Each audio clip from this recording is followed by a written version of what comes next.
Rushing feels like effort. It feels like urgency. It feels like you're trying harder, but most of the time, rushing isn't speed.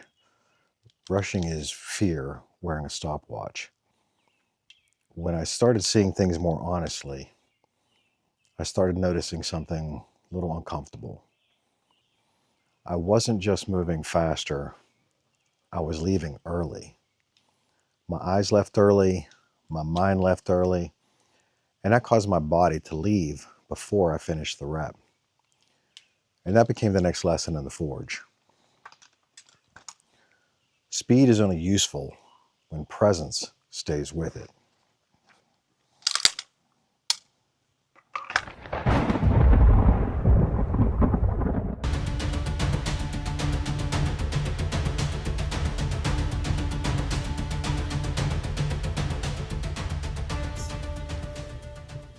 For a while, I confused rushing with speed.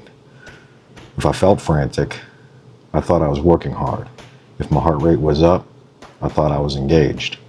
If I was moving aggressively, I thought I was getting faster. But the timer doesn't reward panic. The target doesn't care how intense you felt. The target doesn't care how much urgency was in your body. The only thing that matters is whether the work was done cleanly. That is humbling. Because rushing can trick you. It gives you the feeling of performance without the quality of execution. Speed is clean. Rushing is noisy. For me, it showed up in small ways before it became obvious. Leaving a position before the shot was actually finished, moving my eyes before I had enough confirmation, trying to reload faster than my hands could honestly manage, starting the next action before the current one was complete. That's where rushing lives, not in big dramatic mistakes. Sometimes it lives in a half a second of impatience, and under pressure, that half a second gets expensive.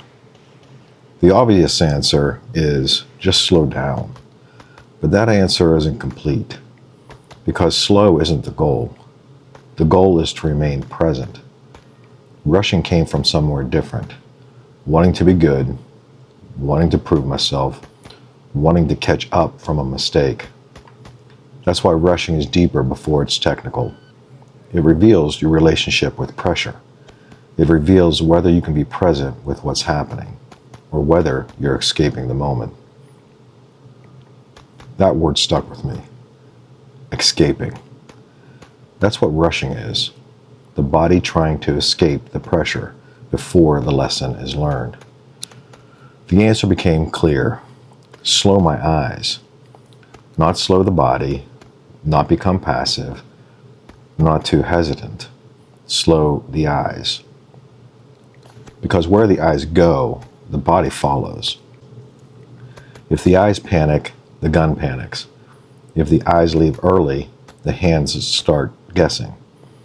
If the eyes arrive clearly, the body has a place to go. Slowing the eyes doesn't mean moving slowly. It means seeing enough. Let the eyes lead the action, instead of letting anxiety drag the body through it. One target, one sight picture, one transition. See it, then move. When I started thinking this way, the question changed. I stopped asking, can I go faster? And I started asking, can I stay present while moving faster?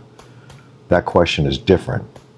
It doesn't worship speed, it respects it.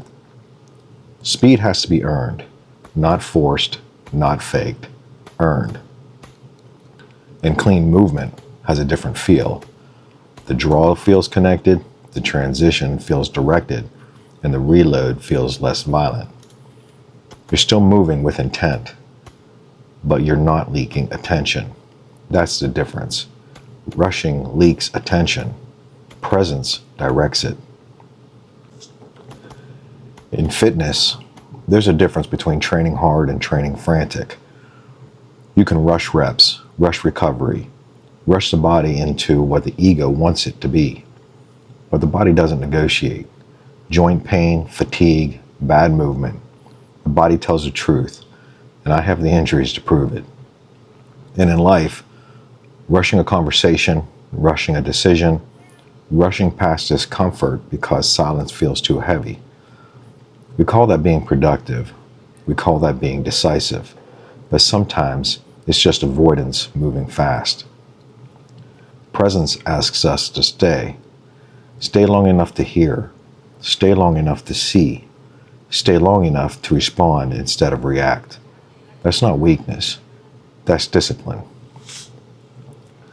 Now the practice. Notice when I'm rushing. Return to the body. Slow the eyes.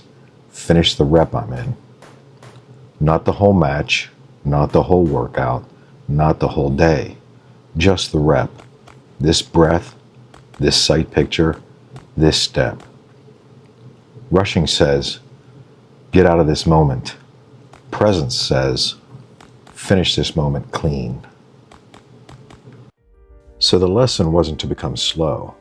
The lesson was to stop leaving early, because pressure will always tempt you to escape. The practice is staying and returning. Slow the eyes, finish the rep, let speed come from clarity.